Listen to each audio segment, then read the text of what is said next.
साथ अभी बहुत बड़ा पोपट हुआ।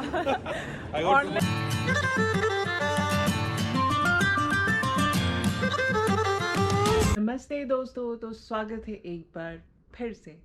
और आज मेरा यहाँ लास्ट डे है। अभी कुछ बज रहे होंगे 11 और मेरी फ़्लाइट 6-6:30 बजे की है। मैं यहाँ से अबू धाबी जा रही हूँ और मुझे क्या क्या प्रॉब्लम्स हुई वो मैं आपको डिस्कस करूँगी। क्या क्या बहुत ज़्यादा ट्रबल हुआ है मुझे। तो अभी तो मेरे 6:30 बजे की है, तो मैंने सोचा मैं अभी थोड़ा टाइम यहीं पे रुक जाती हूँ। रूम तो मैंने वेकेट कर दिया है, ऑब्वियसली रूम में तो नहीं रह सकते तब तक। तो मैं इधर ही आसपास में घूमती रहूँगी और फिर मैं चली जाऊँगी एयरपोर्ट। तो एयरपोर्ट जाके आपको अपनी सारी चीज़ें बताऊँगी कि मुझे क्या क्या प्रॉब्लम फेस करनी पड़ी जो आपको ना करनी पड़े। तो अभी मैं बस स्टॉप पे पहुँच गई हूँ और यहाँ पहुँचने के बाद मैं किसी से मिली। he is living in Dubai but basically he is from somewhere in Kerala। तो अभी हुआ ये इंसिडेंट कि मैंने इन्हें बोला कि आप कुछ देर के लिए मेरा लगेज देख लो। वो उधर रखा है मैंने मेरा bag. iPhone money is there। iPhone 14। So मैंने इन्हें बोला कि कुछ देर के लिए आप मेरा बैग देख लो। मेरे पास कुछ बचे हुए थोड़े पैसे थे, मैंने वापस से $5 एक्सचेंज करवाया ताकि मैं अभी कुछ खा सकूं और कुछ ऐसा। और मैं लेने गई और जब मैं वापस आई तो मैंने देखा ना बैग है और ना ये। तो मैं तो मतलब मेरे दिमाग में तो अभी ये चलने लगा अभी मैं क्या करूं, अभी फ्लाइट छोड़नी पड़ेगी मुझे। पर इट वाज फन एंड वो मुझे छुप के देख रहे थे कि मेरा क्या एक्सप्रेशन होगा। तो अभी कुछ 2:16 हो रहे हैं। 2:30 की हमारी बस है यहाँ से एयरपोर्ट के लिए और मैंने अपने सारे पैसे खर्च कर दिए। सिर्फ 150 रख रखा है जो कि मुझे यहाँ से एयरपोर्ट जाने के लिए काम आएगा। बाकी तो कुछ काम नहीं है अब तो जो भी काम है वो उधर है। Yes. तो ठीक है। Full dirham and dollars with her. That bag only. So that's why I took and run. Finally she catch me. अभी हम लोग एयरपोर्ट बस में हैं, मतलब एयरपोर्ट जा रहे हैं और ये इन्होंने अभी भी टिकट नहीं ली है। और ये फिर भी बहुत happily I paid myself. It's fine, he's lying. She don't know that, you know, if you buy one ticket, one is free. Buy one get one. इन्होंने भी पूरी जर्नी में कभी टिकट नहीं ली। Flight should be, no? Yes. मुझे लगा कि सिर्फ मैंने ये किया है बट इन्होंने भी सेम यही किया है। मुझे लगता है यहाँ पे सारे इंडियन टूरिस्ट यही करते हैं। एक बार फिर से वहाँ पहुँच गई हूँ जहाँ से मैं इस खूबसूरत से कंट्री में आई थी और पता नहीं क्यों मुझे थोड़ा सा इमोशनल फीलिंग आ रही है मुझे। इन्हें देखो आप, सक्सेसफुली ये यहाँ तक पहुँच गए हैं। Such a big achievement। मैं तो मतलब एयरपोर्ट वाले बस में ये चांस नहीं ले सकती थी, सिटी वाले में तो चलता है। बट आप लोग में से अगर कोई ऐसा करने का सोचे तो ये माइंड में ज़रूर प्रिपेयर रखना कि फ़ाइन भी लग सकता है और जब फ़ाइन लगेगा तो ये सारे दिन का बराबर हो जाएगा।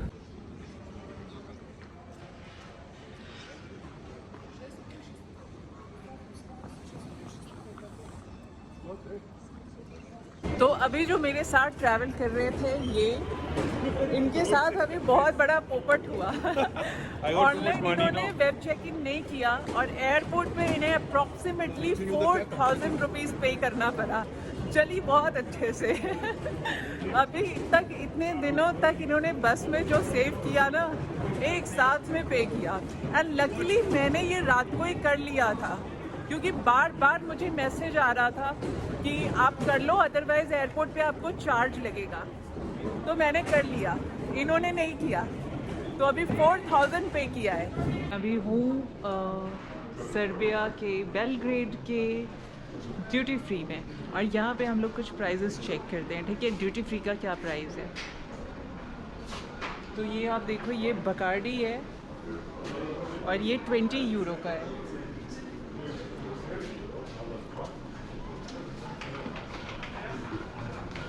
ड्रिंक्स यहाँ पे बहुत कॉमन है, I mean सारे फॉरेन कंट्रीज़ में होता होगा। मतलब सबसे पहले जो आप एंटर करोगे ड्यूटी फ्री में तो ड्रिंक्स ही दिखेगा आपको।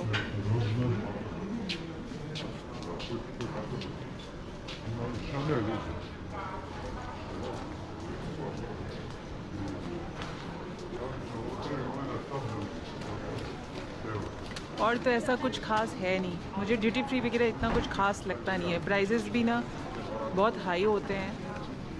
तो अब मैं आपको वो बताती हूँ जो सबसे इम्पॉर्टेंट पार्ट है, जिसकी वजह से मैं बहुत ज़्यादा ट्रैवल में पड़ गई थी, क्योंकि मेरा वीज़ा रिजेक्ट हो गया था। मैंने ट्रांजिट वीज़ा लिया है 96 आवर्स का, लेकिन फ़र्स्ट टाइम मैंने कुछ फॉर्म भरने में गलती कर दी, तो उन्होंने मुझे मॉडिफिकेशन लिंक भेजा।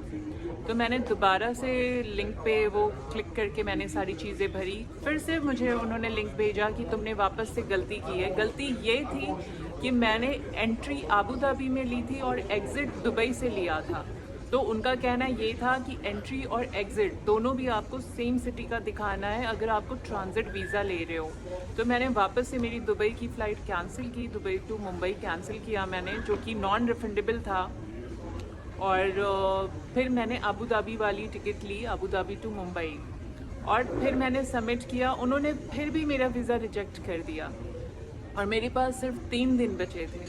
अब मैं इतने ज़्यादा परेशानी में थी, मुझे ऐसा लगा पता नहीं मेरा वीज़ा अभी आएगा नहीं आएगा, क्योंकि सिर्फ 3 दिन बचे हैं। मैं अब क्या करूँगी, बहुत ज़्यादा परेशान थी। मैं दोबारा उसी लिंक से मैं अप्लाई करूँ या ना करूँ, क्योंकि ऑलरेडी एक बार मेरा रिजेक्ट हो गया है, तो वो मुझे देंगे या नहीं मुझे पता नहीं था। बट मैंने रिस्क उठाया। यहाँ पे मेरा वीज़ा का भी गया, कुछ 1100-1200 रुपये वीज़ा के गए, 7000 रुपये मेरे दुबई टू मुंबई वाली टिकट का गया, और मैंने दोबारा अप्लाई किया, फिर से 1200 रुपये। विदिन हाफ एन आवर मेरा वीज़ा ग्रांट हो गया 96 आवर्स का। तो अगर आप लोग ये प्लानिंग करते हो तो प्लीज़ ये मिस्टेक मत करना कि एक सिटी से लेके दूसरे city. May be tourist visa पे अलाउड होगा, मे बी क्या श्योर अलाउड होगा, बट ट्रांजिट वीज़ा पे ये अलाउड नहीं है।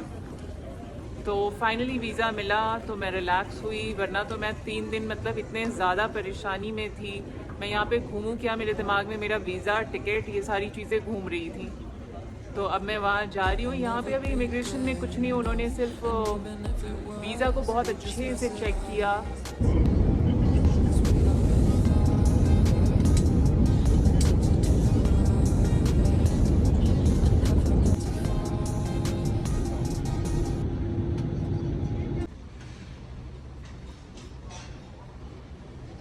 कुछ 1:30 बज रहे हैं और मैं पहुंच गई हूँ आबू धाबी एयरपोर्ट पे। और एक चीज़ मुझे यहाँ पे बहुत अच्छी लगी, वो ये कि आपको हर बार इमिग्रेशन क्रॉस नहीं करना होगा। जैसे अभी मैंने लास्ट टाइम इमिग्रेशन क्रॉस किया, बट इस बार सिर्फ मैंने मेरा पासपोर्ट स्कैन किया और मे बी उनके सिस्टम में सारे डिटेल्स आ गए होंगे, तो easily you can come out. और उसके बाद कुछ नहीं है, आपके लगेज को आपको स्कैन करवाना है, कोई इमिग्रेशन क्रॉस करने की ज़रूरत नहीं है अगर आपने पिछले कुछ दिनों में एक बार कर रखा है। तो 20 USD चेंज करवाया है, जिसके लिए मुझे कुछ 67 या 66 दिरहम मिले हैं, 67 मिले हैं। अभी मुझे सर्बिया से यहाँ पे आके मुझे बहुत महंगा लग रहा है दुबई। मैंने सर्बिया में सिर्फ 5 USD चेंज करवाया था और यहाँ पे मैंने 20 USD करवाया दुबई पहुँचने के लिए। अभी पता नहीं अभी कोई बस है या नहीं, कैसे जाएंगे वो कुछ पता नहीं है। वो जो मुझे फ्रेंड मिले थे सर्बिया में, वही मेरी हेल्प करेंगे, तो अभी देखते हैं कैसे जाना है। मुझे लिटरली अचानक से ऐसा लग रहा है ना कि मैं एकदम आइस से निकल के और पता नहीं कोयले में आ गई हूँ। इतना गर्म, मतलब ये रात के 2 बज रहे हैं और अभी भी एकदम ऐसे गर्म वाली हवा चल रही है। मतलब अच्छा हुआ मैं यहाँ पे सिर्फ 2 दिन के लिए हूँ और मेरी फ़्लाइट रात को आई है। मैं रात को मुझे दुबई जाना है, अगर ये दिन का टाइम होता तो मैं परेशान हो जाती। ओह लकीली सिर्फ 2 दिन है। इसी बस से हम लोग जाने वाले हैं और इस बस का कुछ चार्ज लगा है 35 दिनार, बहुत ही महंगा है। और ये 1-1.5 घंटे की जर्नी होने वाली है, वहाँ से मेट्रो लेके फिर 1 घंटा और लगने वाला है।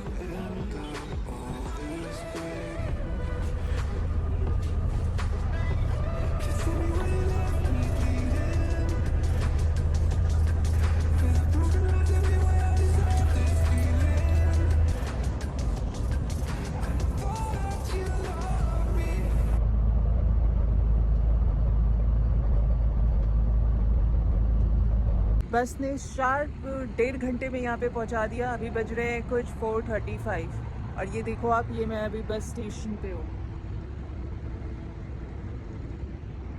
और वहाँ पे मेरे पीछे वो मेट्रो स्टेशन है।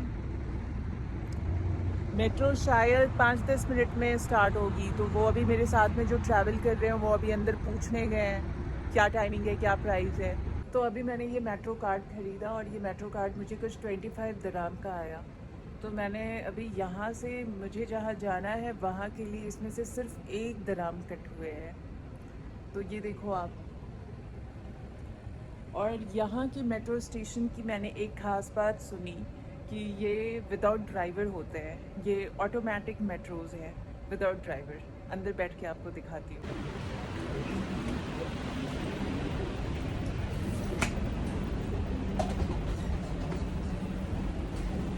मैं दुबई पहुँच गई हूँ। दुबई नहीं, एक्चुअली मेरा होटल जहाँ पे है मैं वहाँ पे पहुँच गई हूँ। अभी कुछ 6 बज रहे हैं और ये सुबह का दुबई देखो आप।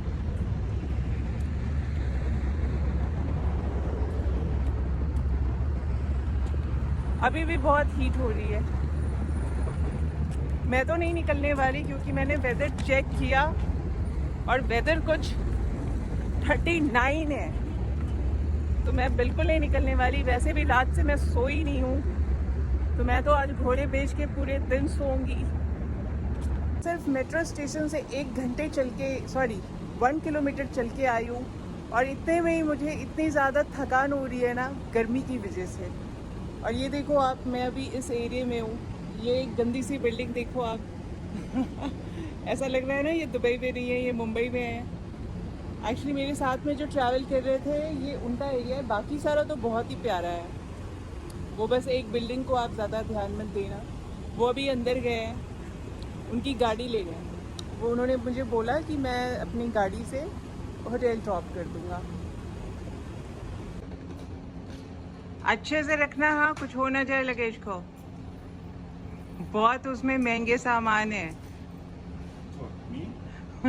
ये महंगे सामान है, बहुत महंगे सामान है, एकदम ठीक से रखने का।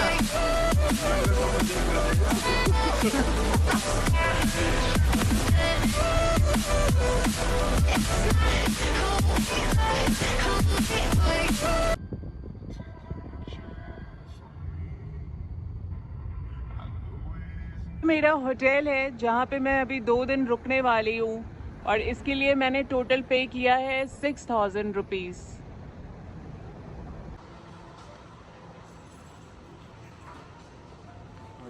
अभी 6:30 हो रहे हैं और मैंने अंदर जाके रिसेप्शन पे बात किया तो उन्होंने बोला अभी उनके पास कोई भी रूम खाली नहीं है और 3 बजे का चेक इन होता है। मैंने बोला ठीक है, अगर कुछ एक्स्ट्रा पे कर दे, क्योंकि अभी बहुत टाइम है। आप देखो तो मतलब 8 घंटे तो वेट नहीं कर सकते इतने लंबे फ्लाइट के बाद। बट उनके पास कोई रूम ही अवेलेबल नहीं है। वो बोल रहे हैं फुल पैक्ड है, 12 बजे चेकआउट होगा तो ही हम आपको दे सकते हैं। तो अभी मुझे 6 घंटे तक यहाँ पे बैठ के वेट करना पड़ेगा क्योंकि कोई चारा ही नहीं है। मैंने वाईफाई फ़ोन में कनेक्टेड करवा लिया है, तो मूवी देख देख के टाइम पास करूँगी। 7 घंटे के लंबे इंतज़ार के बाद फाइनली मुझे मेरा रूम मिला है और रूम कुछ ऐसा सा है। यहाँ पे इन्होंने 100 दिरहम मुझसे डिपॉजिट रखवाया और 30 दिरहम एक्स्ट्रा लिया जस्ट फॉर टैक्स। ये वॉशरूम है और कुछ ऐसा सा रूम है। आई गेस अच्छा है ये। इधर मैं आपको दिखाऊं तो व्यू होगा, पता नहीं। हाँ, कुछ ऐसा सा व्यू है। ओह, एक्चुअली बालकनी भी है, इधर से खुल नहीं रहा मुझसे अभी। मुझ में तो अब बिल्कुल एनर्जी नहीं बची है। मुझे नहीं पता अब मैं सोऊंगी तो कब उठूंगी, क्योंकि ऑलरेडी अभी 1:45 हो गए हैं।